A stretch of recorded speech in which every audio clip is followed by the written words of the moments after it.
separar, estudar a palavra para poder ministrar hoje, e não tem como a gente dissociar o momento da realidade que nós vivemos, né?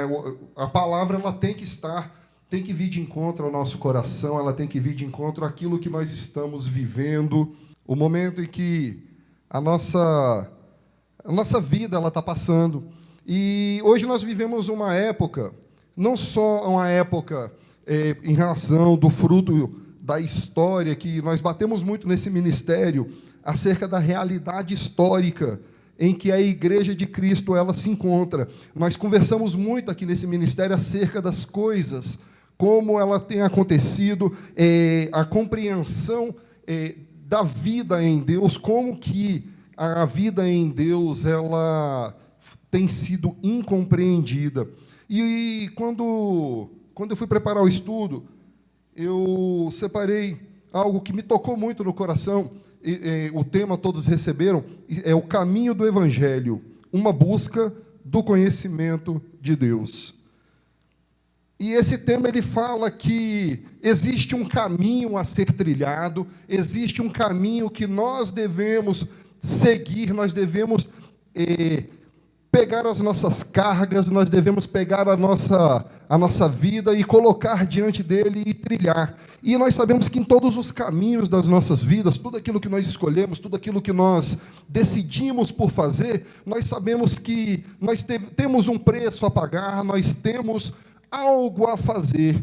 E quando nós pensamos no fator histórico em que a Igreja de Cristo ela foi levada a crer, nós pensamos em tantas coisas, nós pensamos em tantas situações, nós imaginamos que formas de nos achegar a Deus, nós imaginamos formas de prestar culto, de prestar adoração, nós criamos tantos mecanismos de tantas coisas. E, na verdade, o que nós temos que pensar é que existe sim um caminho a trilhar, existe sim uma busca acerca daquilo que nós vamos fazer e de como nós vamos fazer. E nesses tempos, então, de coronavírus, esse tempo em que nós estamos vivendo essa realidade de reclusão, essa realidade de desespero, nós vimos uma live essa semana, feita pelos nossos pastores, falando acerca dos cavalos do Apocalipse, falando daquilo que é o princípio, na verdade, dessa construção do tempo, essa construção da obra, assim como a obra de Deus, ela tem vindo, assim, tem sido construída no curso do tempo, assim também a obra do maligno, ela tem uma consecução no tempo. E por isso, quando nós falamos acerca desse caminho, nós precisamos compreender que, diferente de todo o desespero que tem sido pregado, de tudo aquilo que é motivo para poder você entrar no desespero, você entrar no estado de neurose, nós temos algo que verdadeiramente nos importa, nós temos algo que verdadeiramente é fundamental na nossa vida. E por isso hoje nós vamos falar acerca desse caminho. Hoje nós vamos tratar acerca disso, que é a verdadeira busca do conhecimento de Deus, que é aquilo que nos importa. Então eu gostaria que vocês abrissem as Escrituras em Colossenses 1, o texto que foi de leitura, Colossenses 1, de 9 a 12. Paulo ora pelos colossenses. Por esta razão, também nós, desde o dia em que o ouvimos, não cessamos de orar por vós e de pedir que transbordeis de pleno conhecimento da sua vontade, em toda a sabedoria e entendimento espiritual, a fim de viverdes de modo digno do Senhor, para o seu inteiro agrado, frutificando em toda boa obra e crescendo no pleno conhecimento de Deus, sendo fortalecidos com todo o poder, segundo a força da sua glória, em toda a perseverança e longanimidade com alegria, dando graças ao Pai que vos fez idôneos à parte que vos cabe da herança dos santos na luz. O mundo tem buscado mecanismos para poder se reestruturar diante daquilo que tem ocorrido. E nós que somos cristãos, nós não podemos pensar de modo diferente. Porque, olha só, se nós fomos inseridos dentro de uma realidade em que nós somos levados a pensar Deus de uma forma, e toda a nossa série de decisões, porque, na verdade, a nossa vida, ela é uma série de decisões que nós tomamos todo santo dia, a toda hora, na verdade. Ela é mais do que diária, ela na verdade, algo que se repete a todo momento nas nossas vidas. E quando nós falamos acerca da realidade em Deus, nós temos que pensar o porquê que nós compreendemos Deus de determinada maneira e porquê que nós, querendo servir a Deus, querendo buscar a Deus, nós encontramos tanta dificuldade para poder alcançar aquele que na verdade, sempre esteve com as mãos estendidas para nos abençoar. E quando se pensa em bênção, o que nós pensamos dentro dessa visão de uma igreja capitalista? Nós pensamos de que as bênçãos, elas são materiais, e Deus vai nos colocar, como dizem, né, por cabeça e não por cauda. Nós ocuparemos lugares nesse reino terreno em que nós seremos destaque. Esse é o pensamento voltado não para o Deus que ele não está no tempo, ele é um pensamento voltado para o Deus que é temporal, porque esse Deus que pensa acerca das coisas materiais, das coisas financeiras, é tão somente o Deus Mamon, que não é o nosso Deus, aquele que, antes de todas as coisas, ele disse assim para os seus discípulos, falou, olha, o Filho do Homem não tem onde deitar a cabeça. E ele falava acerca de algo que era muito maior, ele se manifestava sobre coisas que são muito superiores àquilo que é passageiro, àquilo que tem o seu tempo. Ele já nasce com o seu tempo contado. E quando nós pensamos na nossa realidade, nós olhamos para aquilo que nós temos vivido e nós temos que nos perguntar, qual é ou quais são as coisas que eu tenho dado importância realmente? Quais são as coisas que na minha vida têm ganhado um sentimento de relevo com relação às demais coisas? Quais são as coisas que têm tido verdadeiramente a dedicação minha de tempo, a dedicação minha de atenção, a dedicação minha de coração? Porque, na verdade, tudo aquilo que a gente dedica, tudo aquilo que a gente vai prestar o nosso tempo, passa primeiro antes pelo quê? Por entrar na nossa consciência, ganhar espaço, descer ao coração, e descendo ao coração, entrando no coração, ele vai formando uma raiz que vai apegando, ele vai adentrando, ele vai firmando, e aquilo dali se torna para a gente mais importante do que coisas que deveriam ser verdadeiramente importantes.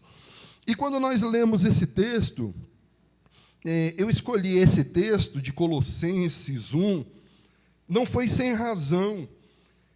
Ele, na verdade, ele vem numa sequência de outros textos, e ele, na verdade, ele faz parte dentro de outros textos, de outras epístolas, em que Paulo, ele fala assim, eu oro para que vocês...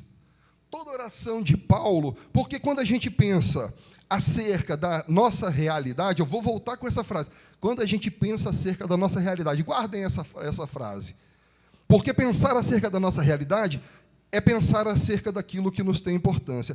E quando Paulo ele pensa acerca da realidade de toda a cristandade, ele fala que ele ora para que as orações de Paulo, eles são uma coisa, algo de objetivo que a gente pode retirar das Escrituras, a gente pode extrair das Escrituras, para poder dizer o que é uma vida cristã de acordo com os preceitos paulinos. Paulo, ele falava, a cada carta, ele falava, olha, eu oro para Deus fazer tal coisa sobre a sua vida. E eu estava vendo isso daí, eu não vi em nenhum momento Paulo falando assim, eu oro para que Deus os coloque em relevo na sociedade. Eu oro para... Não, nada disso. Na verdade, as orações de Paulo, isso daí nós vamos testificar em Efésios, nós vamos testificar em Filipenses, em Colossenses. A oração de Paulo era: eu oro por vocês. Ele fala assim: eu não me canso, não cessamos de orar por vós e de pedir que transbordeis de pleno conhecimento da sua vontade. Esse é o primeiro aspecto que eu quero tratar com vocês. O pleno conhecimento da vontade de Deus. Existe um caminho, existe uma decisão que nós devemos tomar por trilhar este caminho. O caminho, ele nos foi posto. Aí nós nos deparamos com esse caminho e nós temos que tomar uma decisão. Vamos seguir ou não vamos seguir? Porque quando eu fiz a introdução, eu falei o quê? Que nós temos que tomar uma decisão acerca de seguir ou não o caminho. Mas só seguir o caminho resolve? Porque num tempo de engano, num tempo de mentiras, nós temos que pensar: que caminho que nós vamos seguir? Esse é o caminho do Evangelho de Cristo? Ou esse é o caminho do Evangelho com letra minúscula, criado por homens, cheio de doutrinas humanas, cheia de coisas, cheia de não faça, não troques, não proves, cheio de critérios, uma cartilha, na verdade. Então, nós temos que pensar: que caminho é esse? Paulo, ele fala: transbordeis no pleno conhecimento da sua vontade. O pleno conhecimento da vontade de Deus, ele passa por compreender quem é Deus. Quem é Deus? E compreender quem é Deus, nós temos que olhar para aquele que, desde a criação de todas as coisas, desde o momento em que todas as coisas foram criadas, nós temos que olhar, entender que existiu desde a época da era da criação, existiu uma vontade vinda do coração do Pai. E por que dessa vontade vinda do coração do Pai? E nisso a gente se pega tendo que voltar lá atrás para poder compreender o agora. Porque você pensa, se você tem um porquê de Deus, se você perde esse porquê, você está fadado a seguir um caminho que não é aquele que te foi trilhado. Márcio, está confuso isso daqui. Não, não está não, eu vou chegar onde eu quero. E assim a gente se depara sobre essa realidade do conhecimento teológico, que enche-nos de orgulho, porque nós temos um conhecimento aprofundado acerca da realidade das Escrituras, e nós nos pautamos em doutrinas maravilhosas, e assim nós criamos uma denominação, e essa denominação nós avocamos para nós o ser a única igreja que é santa. Claro que eu não estou falando do DEVAP, eu estou falando de tantas religiões, eu estou falando de tantas igrejas. Quantas são as pessoas que as dirigem? Eu estou falando acerca de ser igreja viva, ser Cristo, receber Cristo, o Cristo de Deus no seu coração. Vou corrigir: receber o Cristo de Deus na sua consciência, porque Ele já habita o meu e o seu ser. Ele já é uma realidade presente em nossos corações, e aí a gente tem que colocar uma coisa contra a outra, o mero conhecimento teológico se confrontando com o conhecimento da realidade de Deus. João 3, naquele momento em que Nicodemos, ele vira para Cristo e fala assim: Senhor, eu sei que Tu és vindo de Deus, porque ninguém pode fazer tantas coisas se ele não provier do Pai. Pensa comigo.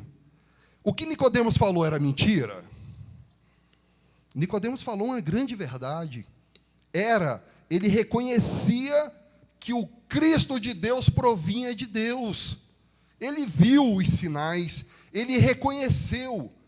Talvez eu e você também reconheçamos que o Cristo é o Filho de Deus, que Jesus Cristo vindo é o Filho de Deus, e que Ele veio para redimir, Ele veio para salvar, Ele veio para poder realizar toda a vontade de Deus.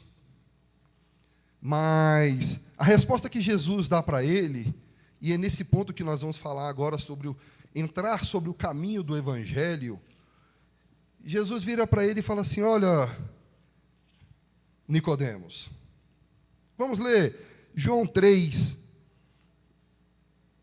2 em diante. Este de noite foi ter com Jesus e lhe disse: Rabi, sabemos que és mestre vindo da parte de Deus, porque ninguém pode fazer estes sinais que tu fazes, se Deus não estiver com ele. E eu tenho plena convicção que tanto os irmãos quanto os estão assistindo declaram isso. Eu creio em Jesus Cristo como Salvador. Eu creio que o Cristo de Deus ele foi enviado para me salvar. Talvez você tenha levantado um dia a sua mão na sua igreja, ou no local onde você congrega, e feita essa profissão de fé, falado: eu creio em Jesus Cristo, meu Salvador. Eu acredito sim que Ele veio me redimir. Eu creio na morte de cruz, eu creio que essa morte ela é substitutiva, e você pode ter feito isso tudo, como tantos de nós fizemos. Eu fiz em 98, e o meu foi numa quinta-feira. Eu lembro porque tinha uma musiquinha na igreja que falava assim: quem aceitou Jesus, quem foi tocado na segunda, aí cantava, aí todo mundo de segunda-feira se levantava. Quem foi tocado numa terça, aí todo mundo se levantava. Quando chegava no domingo era aquela festa na igreja, porque todo mundo já estava de pé. Eles exaltavam o dia como sendo um marco histórico, um momento em que foi fincada uma bandeira e falado: a partir daqui, algo mudou na minha vida, algo mudou no meu coração, e algo mudou no teu coração. Aí a gente começa a nossa busca.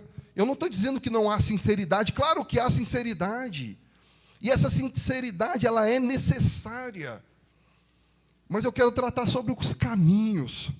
É esse caminho, não, os caminhos não, o caminho. E ali a gente começou a turma de batismo, e a gente se batizou, e eu imaginava, eu lembro da Loura falando assim, ela falava: Marcinho, na igreja a gente vai ver tudo diferente, as pessoas são diferentes. E quando nós chegamos lá, nós vimos tanta podridão, nós vimos tanta coisa errada, nós vimos tantas pessoas que cometiam atos que a gente não cometia muitas vezes, porque a gente achava tão absurdo, e nós tivemos um choque de realidade, que aquele local em que se reúnem para poder conhecer a Deus, é um lugar para pessoas doentes, um lugar que as pessoas que se reconhecem doentes, e carecem ser gerados e transformados por Deus, tão sinceras quanto nós éramos, e que queriam sim ser geradas, queriam sim ser transformadas, por esse Deus que outrora nos foi pregado. Mas eu quero que vocês se lembrem, nós estamos falando do caminho. E nós descemos as águas.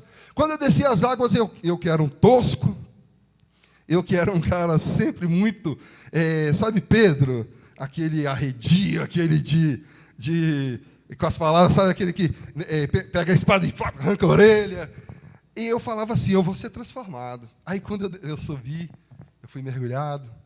Quando eu subi, para mim, a minha vontade era que o pastor tivesse me afogado de novo, porque eu estava em êxtase naquele momento, mas logo após as coisas vêm acontecendo no nosso dia a dia, e a gente vê que aquele Márcio, ou eu chamo de Adão, aquele Adão ainda estava ali. Poxa, mas não era para morrer ali, no momento em que eu fui afogado? Não representa isso? Na escola de batismo não me disseram que no momento em que eu afundar, na hora que eu levantar, eu sou um novo homem? E eu me perguntava na minha experiência: cadê o novo homem? Porque esse novo homem, ele não existe ainda. Ele não está nem latente aqui. Eu estou vendo aqui o mesmo Márcio que desceu aquelas águas, com uma vontade inumana de conhecer a Cristo, uma vontade absurda de mergulhar nessas águas profundas que é o conhecimento acerca de Deus, mas em mim eu não tinha força. Aí me entregaram uma gama de doutrinas, me entregaram: você tem que parar com isso, você tem que parar com aquilo, aqueles amigos que outrora você tinha, você não pode mais andar com eles, porque eles são do mundo, eles são do mundo.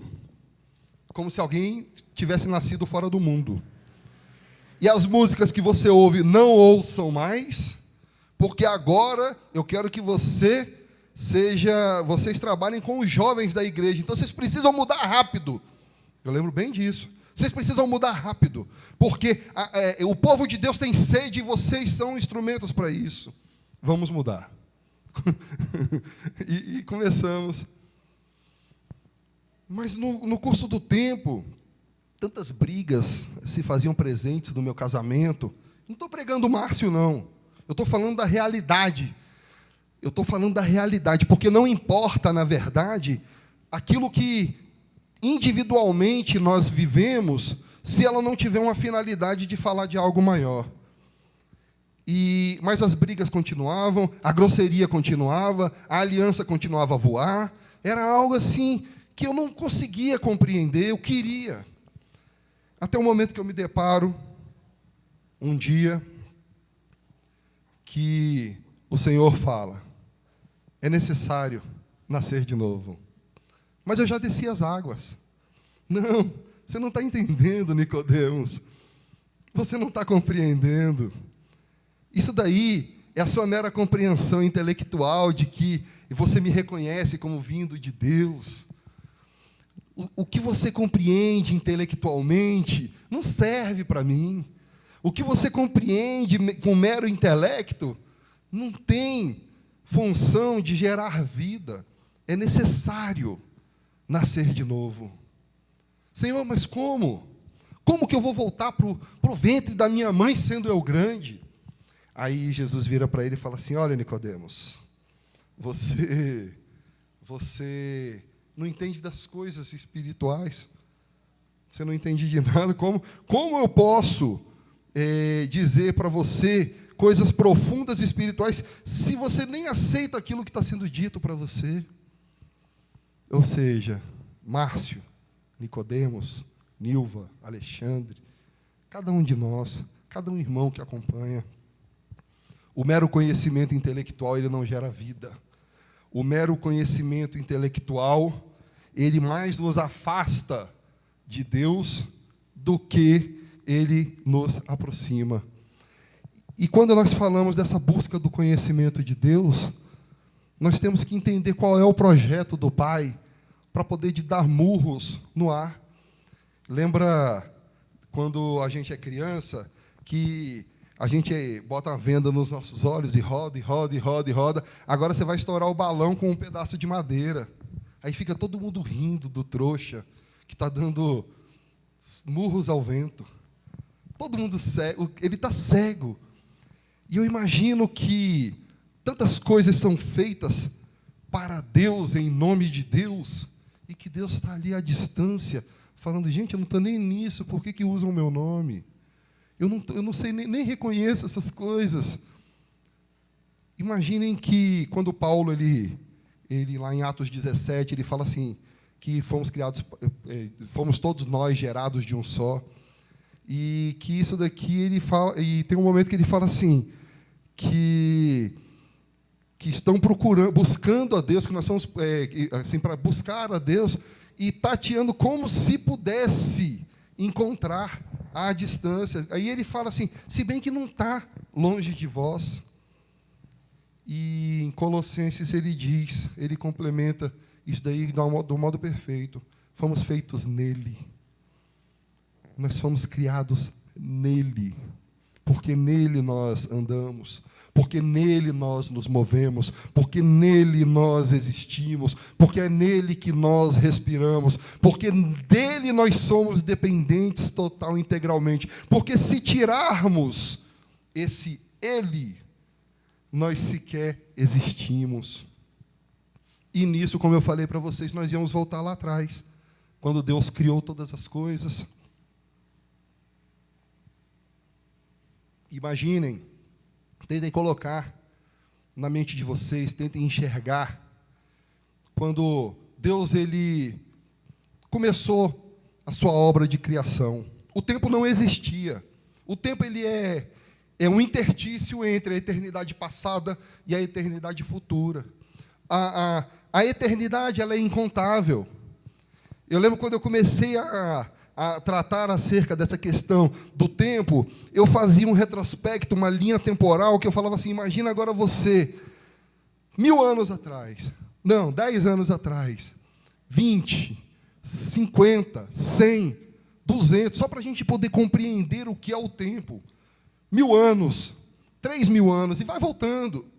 3.535 anos, 1 milhão de anos, 10 milhões de anos. Eu falava como a eternidade como algo contável, mas a eternidade ela não é contável, porque o tempo ela está para o homem, e o tempo é esse interstício, esse momento em que Deus começa a sua obra de criação, em que a eternidade, na eternidade Deus coloca um ponto. Agora começamos algo que vai passar. E se vai passar, está dentro do projeto para as nossas vidas. E quando Deus ele cria, começa a criação, ele começa a criar, faz ali o seu trono, o Éden celestial, onde está a sua habitação, e ali ele começa um grande projeto que ele cria, o primeiro dos anjos, aquele ser de glória, aquele ser poderoso. E ele fala, olha, você vai ser o portador da luz, ou seja, o Lúcifer.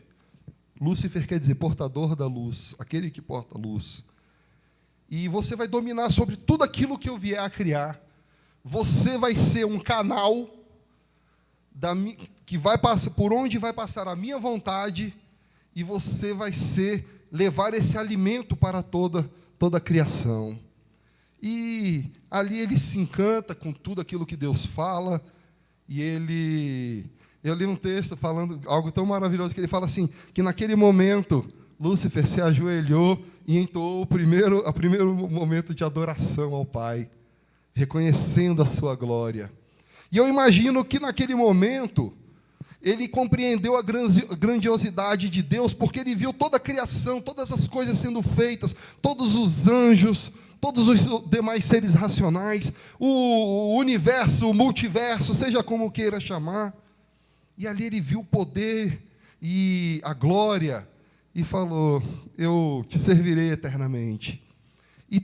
Mas com o curso do tempo, ele foi tomando consciência acerca da sua existência, ele foi vendo a sua importância, e ao ver a sua importância dentro do céu, no reino celestial, para que não pensem que há um céu nas nuvens, que no reino celestial, e ele deixa entrar no coração uma pontinha.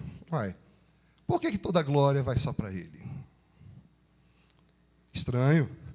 E essa pontinha, como tudo na nossa vida, toda semente que se não for arrancada, antes, se ela for alimentada, essa semente vai ganhando corpo, ela vai se multiplicando, e nota que ela vai num processo de divisão, de meiose, ela cresce e se divide, cresce e se divide, cresce e se divide. E assim são os monstros que nós alimentamos no nosso coração, são os monstros que a gente alimenta na nossa existência. É tudo aquilo que se afasta da luz, e nós vamos dando força, nós vamos nos alimentando, e a gente vai se distanciando mais e mais. E assim foi um processo longo, um processo contínuo no coração, de afastamento, de dúvida, de conflitos, até o momento em que ele começa a multiplicar. Fala assim, olha, Deus, não, tudo bem, ele é bom, ele é poderoso, claro que ele é poderoso. Porque todo mundo que vai derrubar antes acaricia, né? Não é assim? Não, Deus é maravilhoso. Olha as coisas criadas, como elas são lindas. Nós, como quem diz assim, nós nem precisamos de sol, porque ele é o brilho. Claro que eles não... Então, esse processo contínuo de queda, esse processo contínuo de afastamento, e ele foi multiplicando. A Escritura diz que na multiplicação do comércio, Lúcifer arrebanhou 1/3 dos anjos.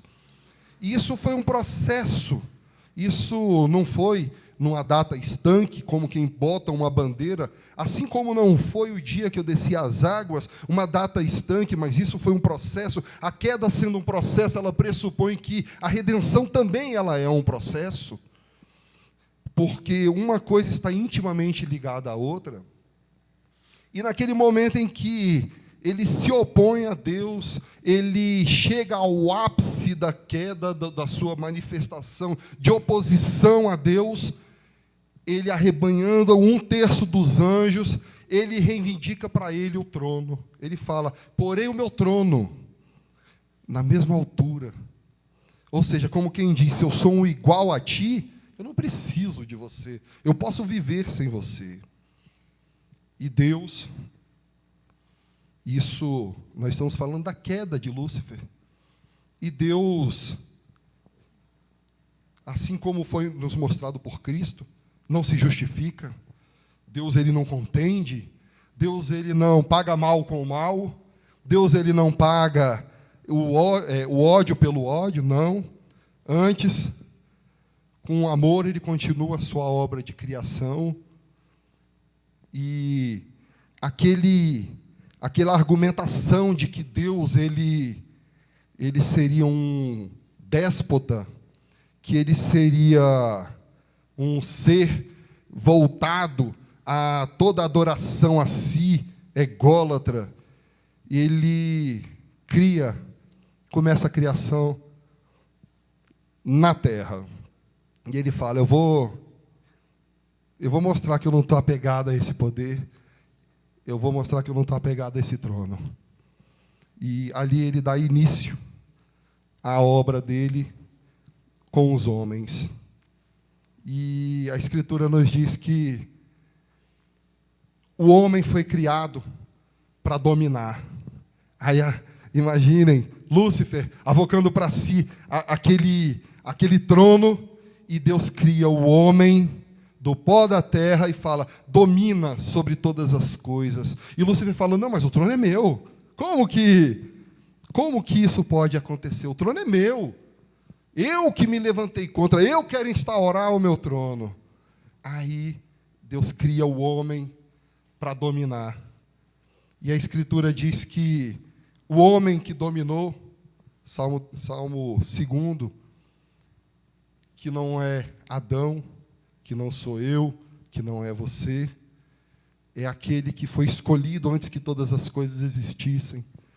Que Deus fala: eu recitei o meu decreto, tu és meu filho, eu hoje te gerei. E esse Cristo de Deus, esse homem por excelência, prefigurado em Adão, é aquele que foi feito, aquele que veio para dominar sobre todas as coisas. E ele, tomando um caminho oposto ao da queda, abre mão de toda sua deidade, posso usar? Abre mão de toda deidade, abre mão de toda sua glória, abre mão do seu ser, entra no curso do tempo como homem, vindo de mulher, nascido da sua própria criação. Imagina, o Criador sendo gerado pela criatura. Imagina o quanto isso já não é um esvaziamento de si. Imagina quanto isso já não é um sentimento de abnegação, um sentimento de quem não está preocupado em manter a glória, em manter o poder, em manter o trono a todo custo, como era falado por Satanás. E ele passa por todas as coisas que nós passamos, pelas mesmas angústias, pelas mesmas dores. Imagina Jesus caindo, machucando o joelho, passando por isso tudo, ele sendo Deus, porque nele habitava toda a plenitude, assim que a Escritura nos diz. Se habita toda a plenitude, ele sendo Deus, mas nascido de homem. E Salmo 2 fala que tu és meu filho, eu hoje te gerei. No momento em que Jesus, ele passa por toda aquela falsa acusação, por todo aquele falso processo, na verdade, porque não houve um processo.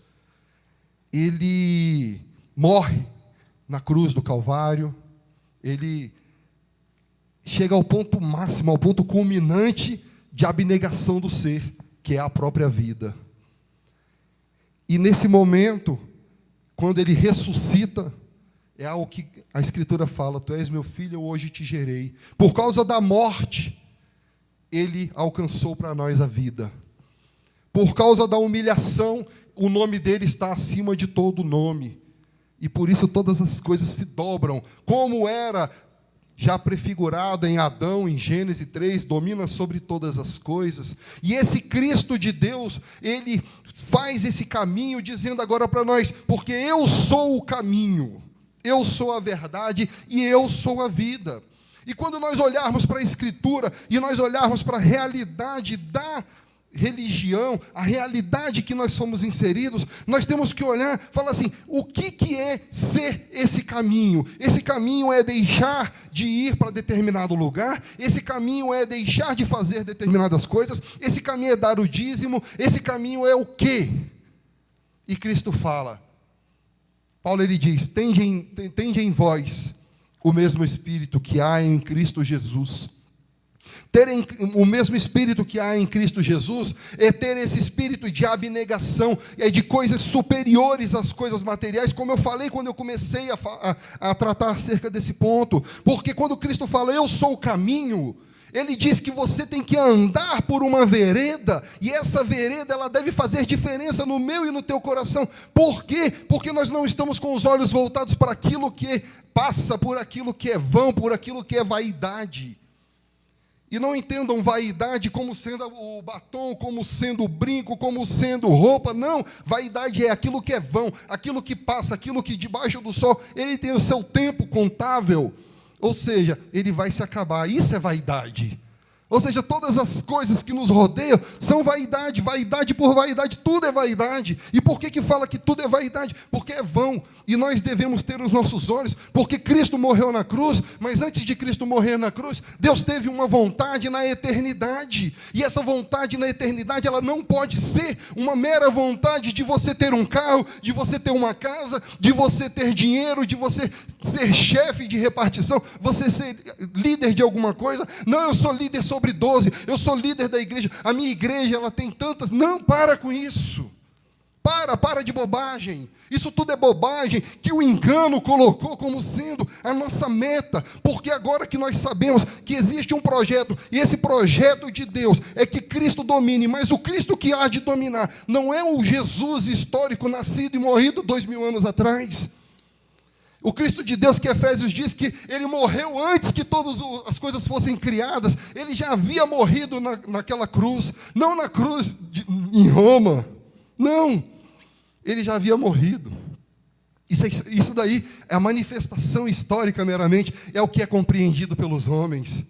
Mas a manifestação no Espírito. Oh Deus. Como somos cegos.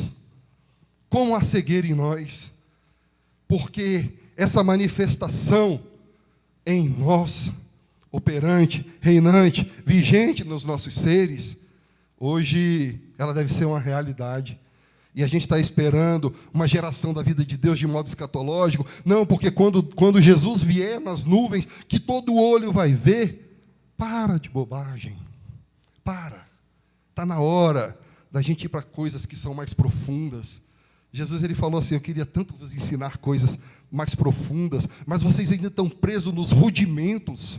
Vamos largar os rudimentos. Rudimento é tudo aquilo que foi posto como princípios básicos para a revelação divina. E Cristo, ele é o topo dessa revelação.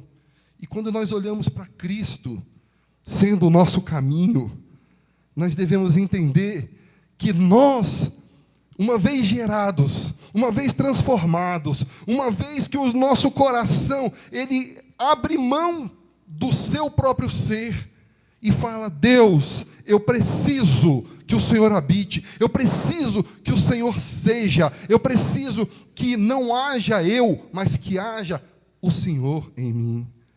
Nesse momento de abnegação, esse momento em que nós tomamos a nossa cruz, abnegamos o nosso ser, abrimos mão da nossa existência e falamos: Deus, seja tudo em mim.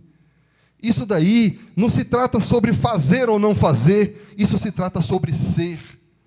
Porque se você está preocupado com coisas, você não vai viver no teu coração a realidade do ser. A questão da vida de Deus, ela é uma questão ontológica, ela é existencial.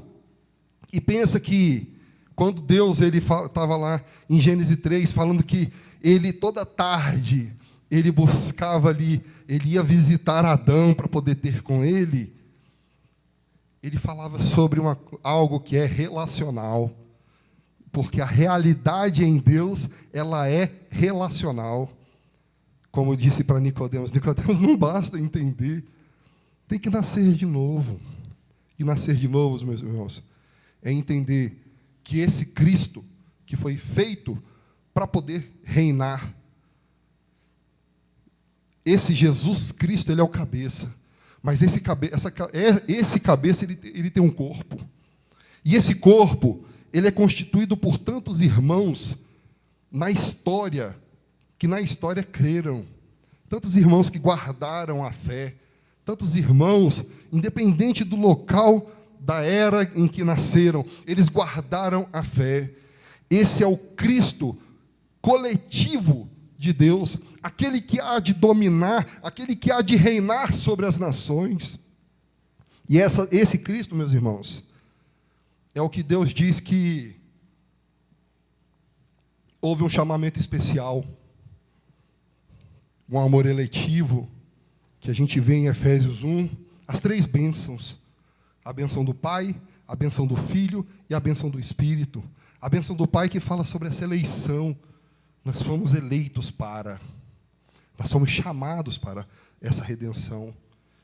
E quando a gente compreende que aquele que há de reinar sobre todo o universo, aquele que há de reinar sobre todas as coisas, possui um corpo, e esse corpo é formado por cada um de nós que cremos, mas não só que cremos no sentido em que a religião diz que é o crer, mas é aquele que se encontra da mesma forma em que no livro de Gênesis, quando Deus fez Eva, em que Adão olhou e falou assim: olha, essa daí sim é osso dos meus ossos e carne da minha carne.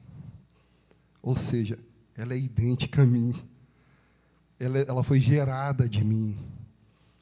Quando Cristo, ele diz que nós devemos morrer a sua morte para viver a sua vida, ele quer dizer que, aí sim, esse daí é osso dos meus ossos e é carne da minha carne. E esse Cristo, que há de reinar sobre todas as coisas, que a Escritura diz que já foi entregue todo o poder, mas a Escritura diz que ainda não vemos o que havemos de ser. Mas eu e você, quando nós concebermos isso no nosso coração e compreendermos que Deus, Ele é, mas nós temos que trilhar esse caminho também do ser gerado, ser transformado, nós seremos Cristo nessa terra. Nossa, que blasfêmia! Não, cristão, o significado de cristão é pequenos cristos. Quando eu ando, quando você anda, quando nós vamos em qualquer lugar, se nós não tivermos essa vida de separação em Deus, o mundo não vai conhecer o Pai. Porque quem revelou o Pai foi Cristo. E nós, como pequenos cristos, que é o significado da palavra cristãos, nós temos essa missão de levar ao mundo o conhecimento. Então, quando nós falamos da busca, esse caminho do Evangelho, nós estamos falando sobre desenvolver a salvação. Essa salvação que já nos foi dada, essa salvação que já nos foi concedida pela morte na cruz, ela precisa ser agora trabalhada em mim e precisa ser trabalhada em você, de modo que o ser de Deus, ele está latente em nós, porque inconsciência é a única forma que nós temos de nos afastar do Pai. É a nossa consciência caída que nos faz distar de Deus. Imagina que, quando nós falamos de trevas, o conceito de física de trevas, de escuridão, na verdade, ele fala somente que a ausência de luz. O ente, trevas, ele não existe em si. Mas quanto mais nós nos afastarmos de Deus, mais em trevas nós vamos viver. Mas quanto mais nós nos aproximarmos de Deus, menos trevas nós vamos encontrar. E o cuidado com o caminho, porque nós trilhamos por muitos anos caminhos que nos levavam para olhar somente para o eu, somente para o nosso coração. Eu lembro no encontro de casais que nós fomos em Caldas e a gente tinha uma cartilha, né, de coisas para fazer e nós fomos ticando ponto por ponto. Nossa, como nós estamos bem, como se estar bem fosse respeitar aqueles critérios objetivos. Nós saímos de Caldas brigados. Foi assim, isso daí é para você largar a mão de ser orgulhoso, porque estar bem, estar em Cristo, viver uma vida em Deus, não tem nada a ver com respeitar cartilhas, tem a ver com ser. É o ser de Deus, vigente, operante, agindo no meu e no teu coração. A ponto que Paulo ele diz que não vivo eu, mas Cristo vive em mim. Olha o ponto de abnegação. Olha o ponto em que Paulo ele chegou abrindo mão do próprio eu, da própria existência e do próprio ser. Então, meus irmãos, o caminho já está posto. Cabe agora a decisão minha e sua, se nós vamos trilhar aquilo que foi posto pela religião ou se nós vamos trilhar aquilo que foi posto em Deus. Em nome de Jesus.